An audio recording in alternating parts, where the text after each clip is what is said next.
Alright, what's up everybody? I'm currently on day 3 of my 3rd time having COVID. I just recorded and am gonna start editing an August Burns Red reaction to their new single.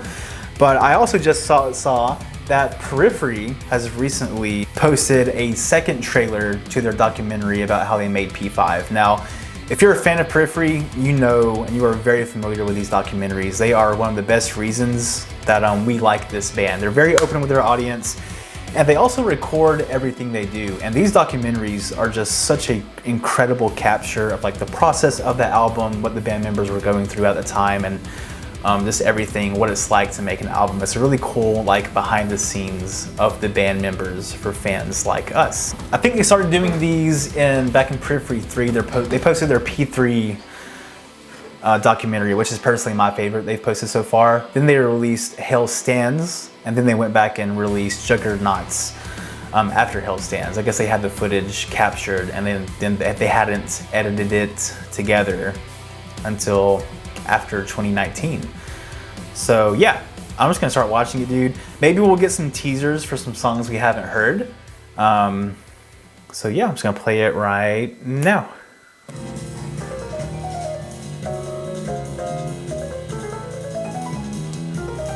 The jazz part of Wildfire. I think Wildfire is my favorite single out of the 3 so far, by the way. Just an incredible single. 2022, and we are here in the amazing Woodroom at Peter Gabriel's. Rip Nolly. We'll never see him live ever. He left the band before I ever started going to concerts. To record drums for the new Periphery record here. Super cool to be involved with Periphery again for another album, and it's just been a really. But I love that he's still a part of the the writing and the production process. Ooh, that hi-hat. All right, pause. I wonder how close this drum set is to P4's drum set. I have the P4 library from Get Good Drums on my laptop that I'm using to watch this, and that's something interesting. I'm gonna start listening and be actively listening for like, do the drums sound the same? If they sound different, how do they sound different? And if are there any new cymbals used on the kit? I've been kind of trying to encourage Matt to be really spontaneous with his playing on this record as well, because that's one of his key strengths as a drummer. This is a realm I want to get so we're pretty much in, like recording and production. I have no idea how to do production or mixing or mastering. Quite a session. And I mean, we've been working very closely together, all in one room. Yeah, the drums sound incredibly difficult from previous in this album. Previous recordings we've done. It makes the workflow very easy as far as our communication between one another. And it's been nice because we've been completely self-contained, just the two of us here.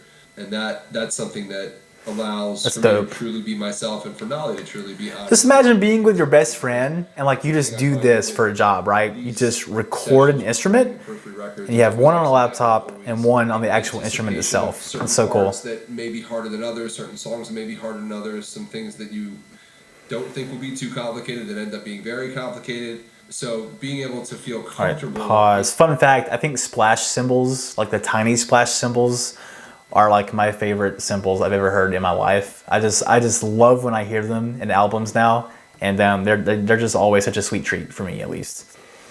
Your own skin, because of the room you're in and the people you're with, is very important when you are in a situation like this.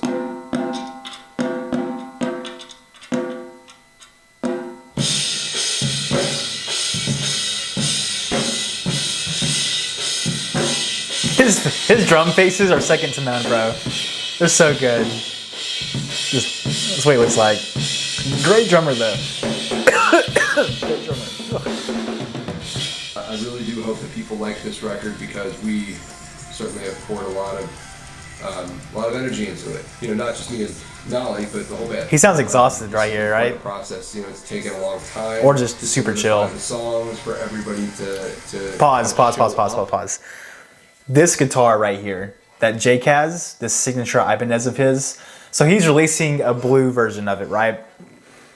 I want the red version. If he releases this red version, which it'll probably be around $3,500, just like his blue signature that he's releasing this year, I would sell every single one of my guitars. I would sell like my Nintendo Switch and my Steam Deck just to get this guitar. It is the sexiest and the most amazing, beautiful guitar I've ever seen in my life. Plus, it has a single coil shaped humbucker in the neck position, which he has said himself, if you want to take that out and put a single coil in, which I would want to, just for the tone variation, you could.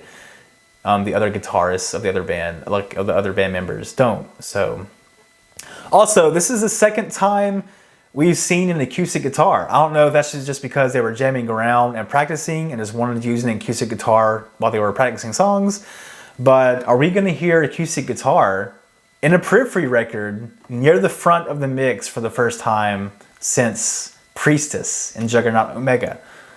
It's a good question. And I think the answer is maybe. Maybe. Show up as their true self, I think, was something for this record that kind of happened organically. Spencer, my boy. Kind of were working through our own personal things, and we were all working through things as a band. There's that guitar again. And the result of it is the most honest representation. Pause. Why does Spencer look sad right here? Right? Look, I'm zooming in on my laptop. You probably can't even see it, but unless I screen record this, but he just looks like he's sad, right? Does Spencer look sad, or is he just really focused? I don't know. I know he's a mixer and a producer for other artists, which is awesome, but I don't know. Where each of us are individually and collectively at this moment in time. See, that's really cool. Their art represents what they have been through and what they're going through at that point in time as people. That's really cool. All right, trailer number 2. Maybe we'll get a third one. I have been debating with myself internally whether I want to listen to the entire album first, or if I want to listen, if I want to watch the entire documentary trailer before the album drops. I'm not exactly sure which one I want to do.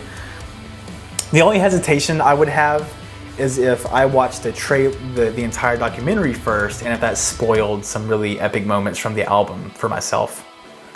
Which I hope that the documentary only features songs that they've already released as singles, which were the only songs we heard on this trailer and in the first trailer were singles they've already released before the album comes out. So we'll just see. We'll just see. I think it would be so cool if I watched the documentary first, and that would just like build in the hype and the anticipation to finally listen to the new record whenever it comes out March 10th, I believe.